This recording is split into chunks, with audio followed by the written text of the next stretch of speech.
TV9 24 news, जनता की आवाज, आपका हर पल का साथी।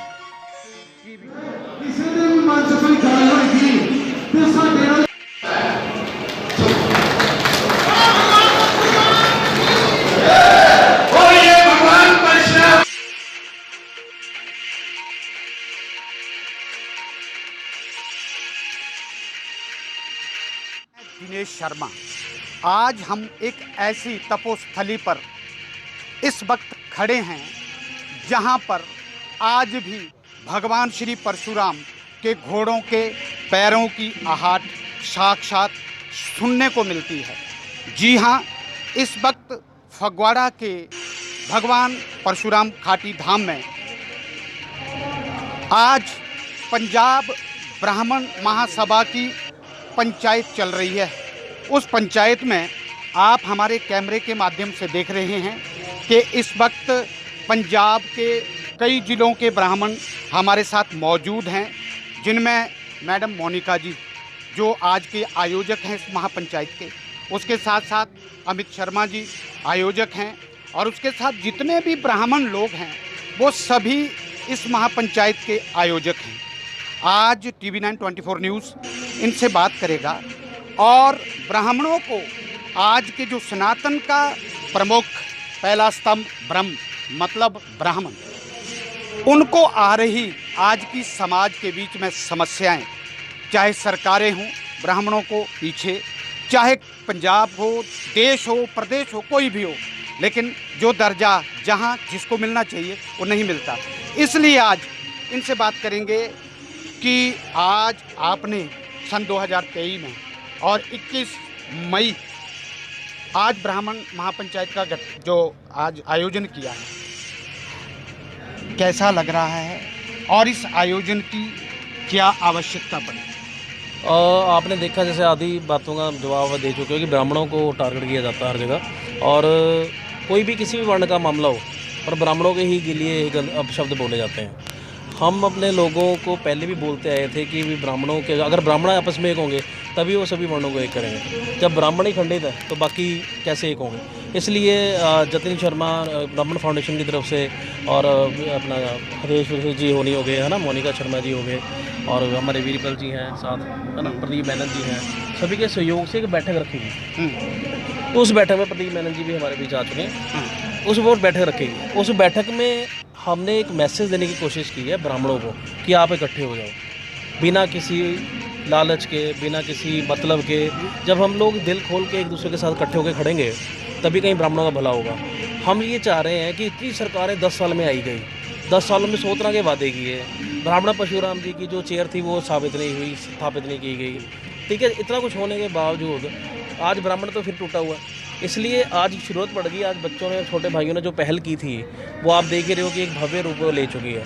ये तपोस्थल के ऊपर ब्राह्मण एक तप करके इस तरह गर्मी में पहुँचे हैं, तो वो ये हमारा तब तो कुछ भी नहीं है ब्राह्मणों का, पर हमारा एक होना और इकट्ठे होना बहुत ज़रूरी था, इसलिए ये आयोजन रखा गया।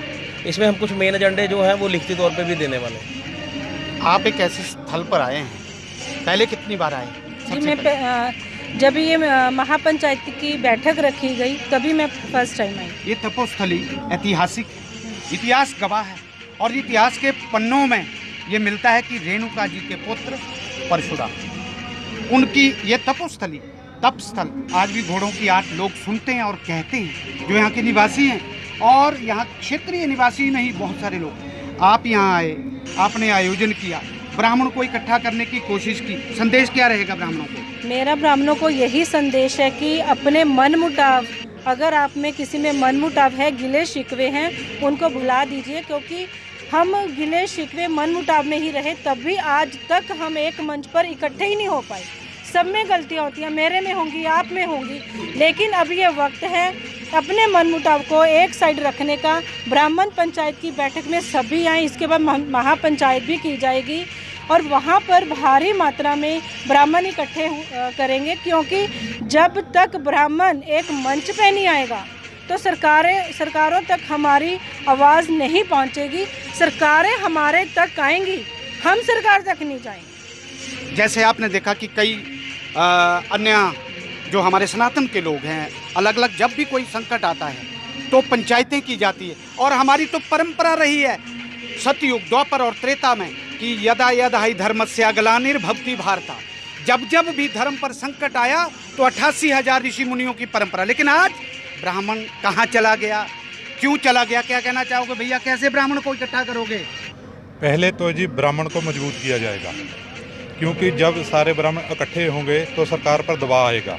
सबसे पहले जो गांव में ब्राह्मण हैं बहुत ज़्यादा उनकी हालत है जो बहुत ज़्यादा ख़राब है। मेडिकल तौर पर, एजुकेशन तौर पर बहुत ज़्यादा गरीब हैं ब्राह्मण। क्योंकि ब्राह्मण को अगर ऊपर उठाना है तो सभी ब्राह्मणों को एक मंच पर आना होगा और सरकार पर दबाव पाना होगा, तभी ये ब्राह्मण आगे होंगे। और संस्कृत का ज्ञान भी होना चाहिए ब्राह्मणों को, जो चाहे खन्ना कॉलेज हैं, चाहे लुधियाना में है, चाहे पटियाला में है, वो सारी बंद पड़े हैं। जब तक आपको अपने धर्म का ज्ञान नहीं होगा तब आप आगे नहीं बढ़ सकते। पंजाब का ब्राह्मण कहाँ जाएगा? यहाँ तो पंजाबी मुख्य है, कर दी जा रही है। पंजाब ब्राह्मणों से अलग नहीं है, हमारा पूरा देश है, हम पंजाबी भी हैं और पंजाब कोई देश हिंदुस्तान से अलग हिस्सा नहीं है। तो इसलिए ब्राह्मणों ने पहले भी देश दिए थे, आज भी एकजुट होकर देश निर्देश। हमारी संस्कृति कैसे का उत्थान कैसे बिल्कुल होगा। जब हम जब आर्टिकल 30 के लिए लड़ रहे हैं, हम अपने मंदिरों के लिए लड़ रहे हैं, वो इसीलिए लड़ रहे हैं कि हमें अपने हक मिले। जब हमें अपने हक मिल जाएंगे, हम अपने गुरु को स्थापित कर सकेंगे, तो हमारी शिक्षा हम दे सकते हैं खुले।